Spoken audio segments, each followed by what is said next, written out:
Hey, what's going on, YouTube? Thank you for coming back to another episode of Scattered Brilliancy. My name is Travis, and today I'm here to do a review for Married at First Sight, Season 10, Episode 3. So we got 3 weeks in a row, and I think it's only easy right now because I'm on parental leave. So I think when I have to go back to work, who knows how these reviews are going to go. But I don't think that this video is going to be that long. Last night's episode felt very much kind of like a filler episode. It didn't really feel like a full episode because we only had, the 2 weddings and, a little bit about the other couples, but I don't really feel like there was anything significant that happened in last night's episode. So y'all can let me know. I actually watched it live for the first time this season instead of watching it the next day. But because nothing happened, I didn't feel the need to get on last night and make a video about it. So I just went ahead and decided to do it this morning. So let's first start off talking about Eminem, Michael, and Meka. I really feel like today's review might be play-by-play because I don't know if I really have a lot of feedback because, I'm kind of just a little bit bored, just a little bit. So last week's episode ended, which I didn't say anything about it in the review, but we got a glimpse of her coming in to see her bridesmaids, and she was talking about how upset, well, not talking about how upset she was, but she was upset because she felt like the top of her dress was too big. So I guess whoever the seamstress was didn't take the right measurements because maybe they thought she had more up top to fill it in than she actually did. But it picked back up there. We got to hear from Mama Meka, and she is very supportive of this situation, which is a good thing.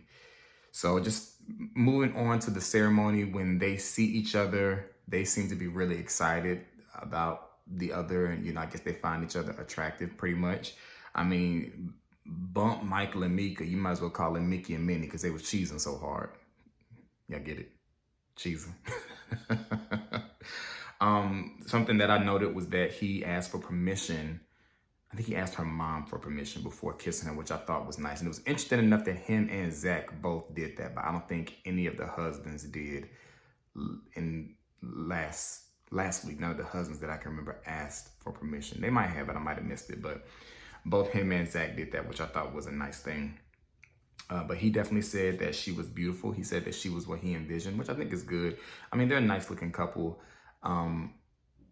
I think based on all the couples, they look the best together, in my opinion. I think Eminem looked the best as a couple wise. During their reception, they talk a little bit about, obviously, trying to get to know each other. But one thing that they did end up talking about was kids.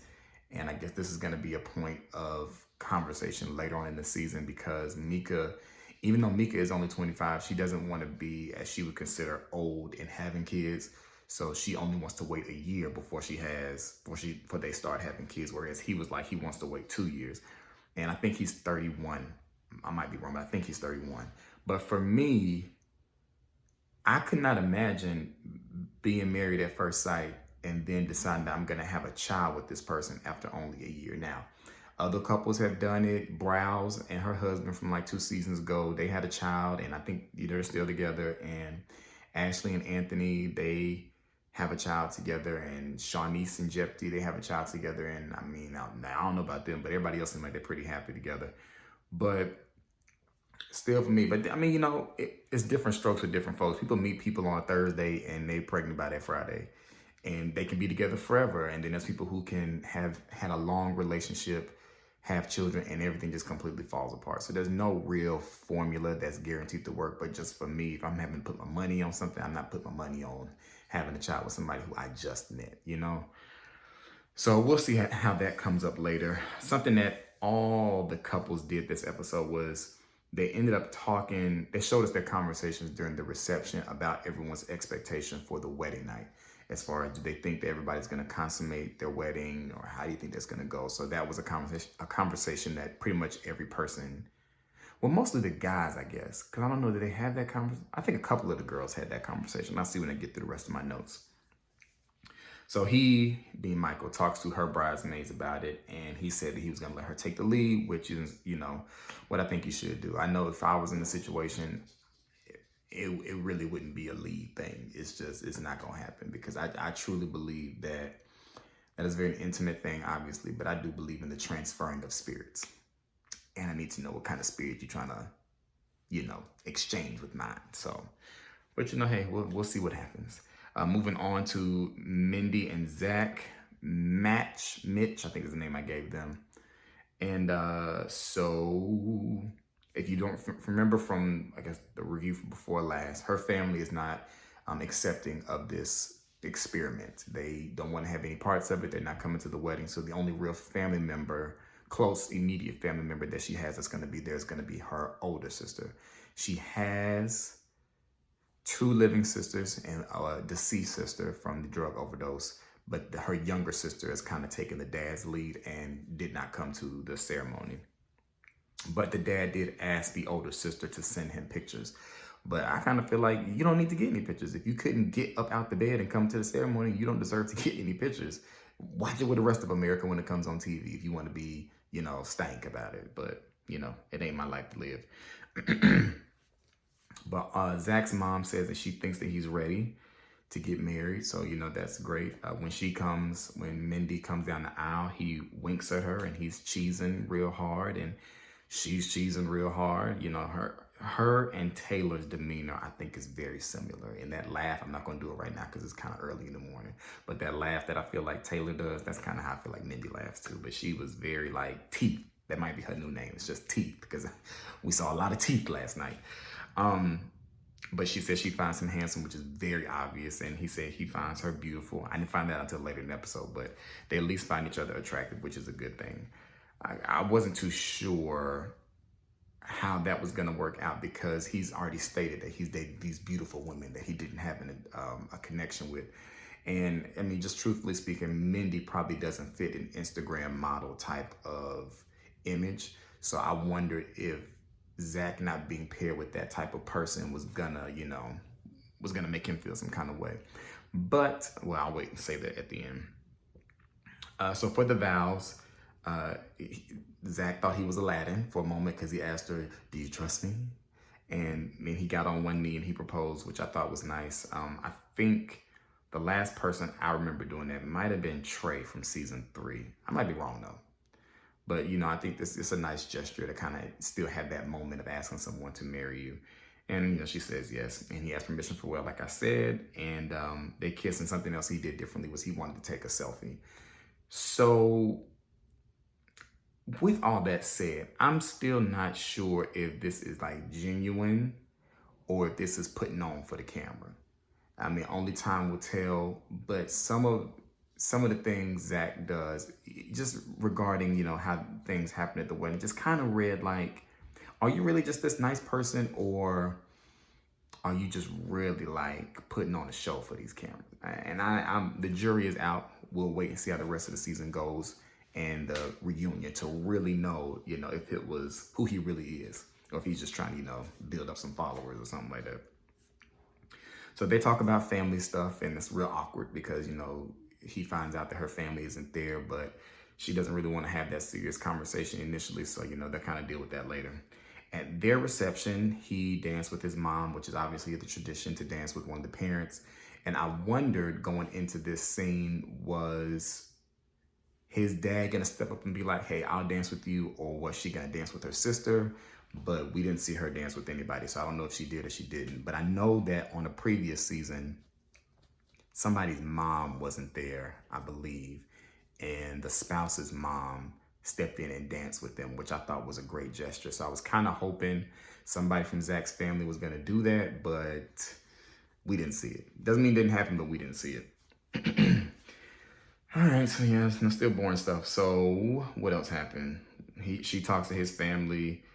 And the only thing I noted about that was when she was talking to his family, she talked to his stepmother, his dad, and his mom. The stepmother was eyeing her like, if you can go back and look at when Mindy was talking to Zach's family, the stepmother didn't even have, her body language was like off. Like she didn't even have her body turned towards her. And she was kind of sitting to the side, looking at her like this. And she kept like looking up and down. It's like, ma'am, you're on camera.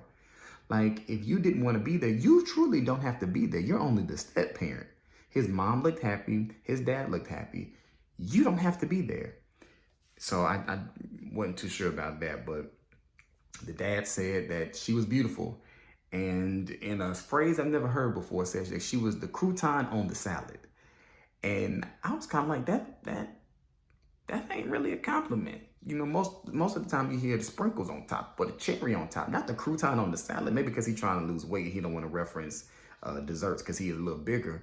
But I'm just like, the crouton on the salad. I take croutons off my salad. I don't like crunchy stuff outside of my leaves, outside of the leaves to be crunchy. I don't need nothing else crunchy. I don't need no old bread, dried up bread in my salad. I take the croutons off. So the whole crew cheese, the crouton on the salad. I'm like, is that what everybody looking forward to? Everybody looking forward to the crouton? But all right, you know, whatever works. So he talks to her bridesmaids about the night, and I did not write down what he said regarding how he thought things were gonna go. I don't know. Moving on to Carrick. So the majority of the episode, probably an hour and a half worth of this 2-hour episode, was just these two weddings, which was too much time for the weddings. That's why I feel like this episode was a filler episode. It could have been an hour and a half. It could have been an hour, honestly. So we catch up with Carrick, Justin, and Brayler very briefly. For Katie, she talks to his groomsmen. He talks to her dad, you know, nothing notable there. And we already know that they're going to get it on that night. I mean, the chemistry and the sparks between Carrick is flying all over the place. It almost makes me uncomfortable. So, I mean, it's pretty obvious that they will probably consummate their marriage at the end of that night. And if them doing it on their own wasn't enough, no pun intended, her bridesmaids are like wasted, especially the one that was eating that corn last week. And she was like, made me uncomfortable. Because she was asking him, I can't say it on this channel because I'm not about to get flagged, but she was asking him stuff like, are you going to D her down? Are you going to eat the pea? Like, it was a lot. It was a lot. So moving on to Brayler, he talks to her mom, and she asks him why, you know, he did it, and it makes her feel better because Taylor's mom was very reluctant, and she wasn't really sure about this whole process. But after talking to Brandon, she did feel a whole lot better. And she ends up talking to his mom, but we don't really hear a whole lot of their conversation.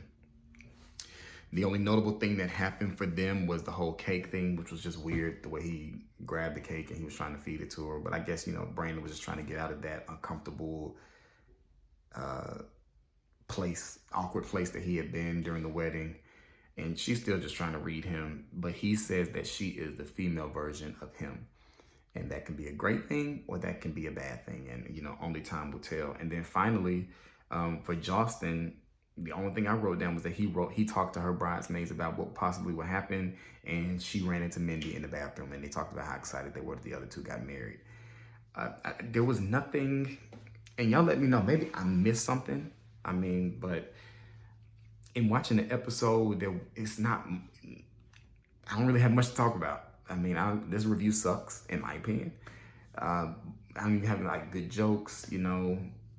I really ain't got nothing. I don't have anything. The episode was just blah. I mean, at least I did get to see the coming up this season at the end.